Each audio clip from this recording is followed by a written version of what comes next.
So what's up mga kamigo? Patulong naman dyan. May bibenta akong mga luma kong aquarium kasi yun na nga nag-switch na tayo sa pag-alaga ng galing tayo sa pag-alaga ng isda tapos sa manok na ako ngayon. Kailangan ko ng pera para bibili ako ng bagong mga sisiw saka mga pagkain na rin sa aking alagang mga manok. So ito yung mga ko.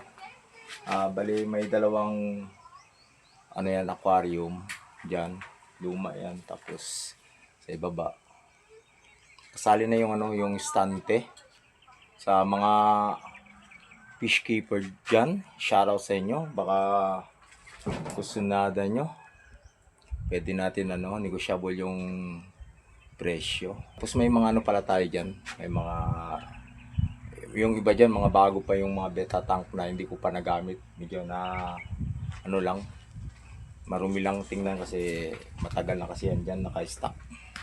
May mga may din tayo mga garapon.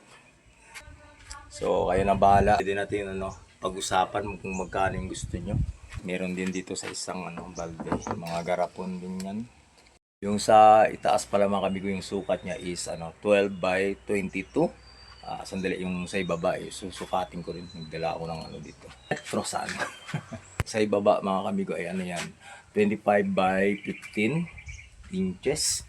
So medyo malaki yung sa ibaba. So yun lang mga kamigo. Baka kusunada nyo, bilhin nyo na para makabili rin ako ng bagong sisiyo. Maraming salamat. Adios.